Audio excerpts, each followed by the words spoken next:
progress, it becomes very important because they said it in a joint scientific mission abroad also that the Indian International Space Station that is in 2025 signals a deeper collaboration in space technology and pledges to strengthen clean energy supply chains with this initiative to unlock $1 billion in multilateral financing to accelerate clean energy projects. Yes, Ria.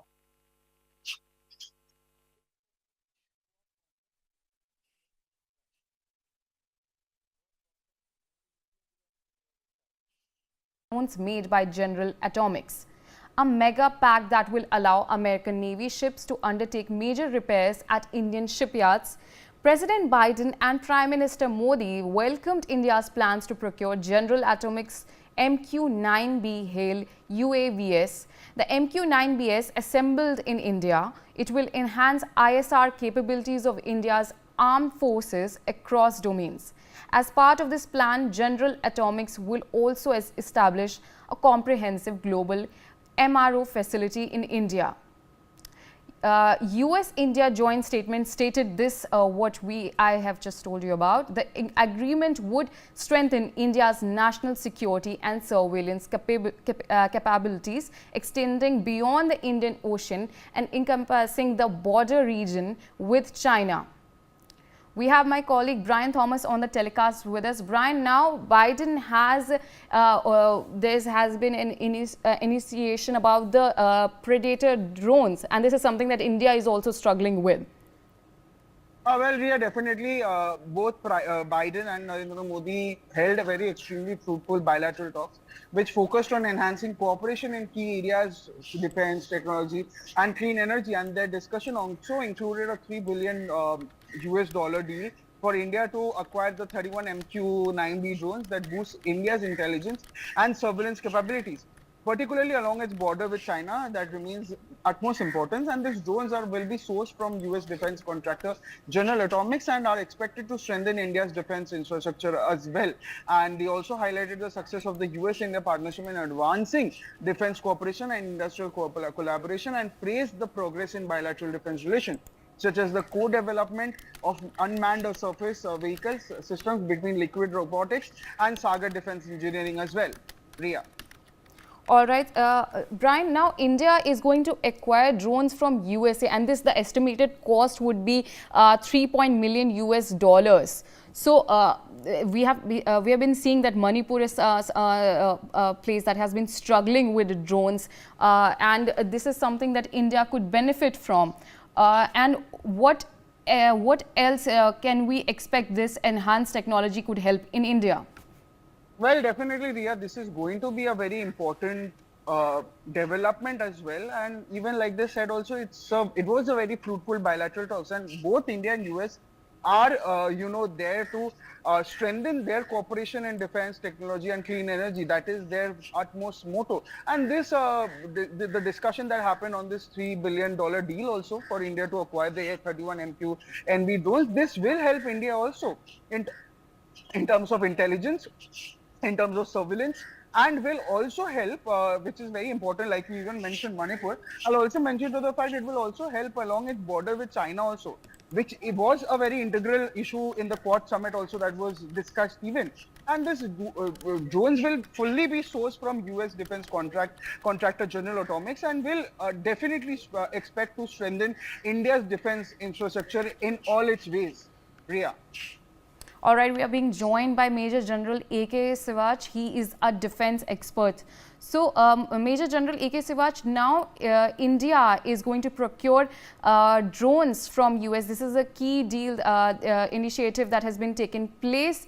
And what can we expect? Now, India also struggles with money, when it comes to Manipur. We struggled a lot with Predator drones. So, what do you think about this initiative? This is a very fine initiative. In fact, it has a strategic importance. This, what is required, is what you need in Manipur. Possibly, the commercial drones can also operate there. But this is basically required. 31 of them costing about $4 billion, basically to carry out recce surveillance on the line of control and line of actual control, and also the Sea Guardian, the 15 of them, which you have to keep the Indian Ocean under surveillance, and you have to carry out the recce.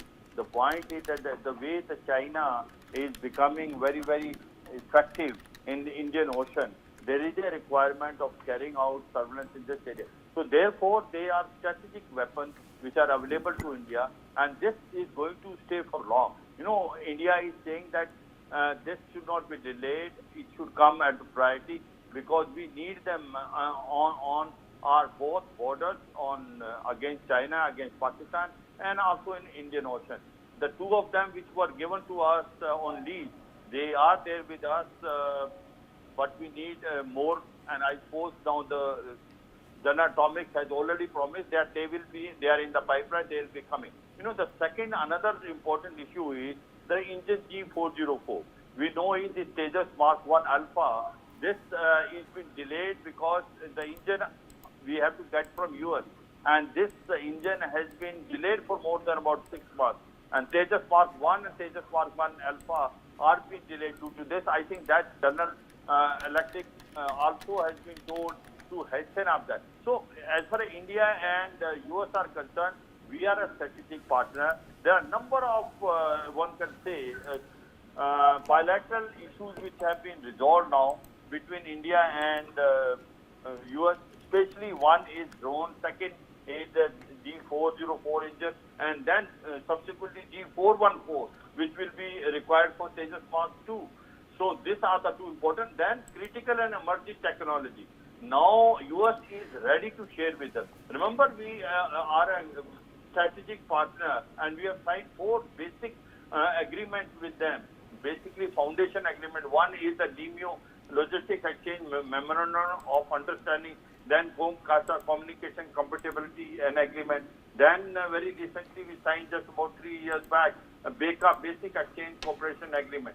The point is that as on today, the real-time intelligence can be now shared between India and US. One. Second thing is that emerging and critical technology which US otherwise do not give to any other country other than NATO now can be given to us. So it is basically a force multiplier, and it is a great asset, especially when our relationship with China are not to the best of it. So we need all this assistance of yours. At the same time, we are a joint partner in Quad, basically because it is a hegemony of the China. We are against it. We want free, open, and inclusive Indo-Pacific with 3 guiding principles: freedom of navigation, rule-based international order, and maintaining territorial integrity and sovereignty of all nations, including minor island nations like Philippines, Indonesia, Brunei, Laos. So that's it. So there is a lot of things which will be discussed between India and US, not only in a Quad, but also on a bilateral. And also India is having now a bilateral relationship and talk between Prime Minister Modi and Japan Prime Minister Fumio Kishida, and also the Australian Prime Minister Anthony Albanese. So overall, I suppose this visit is a power pack, and you are going to get a lot of positive results. Ria. All right, General A.K. Sivas, thank you so much for joining us on the telecast, and Brian Thomas. Now let's take a look at what is coming up next in Prime Minister Narendra Modi's schedule. Is Prime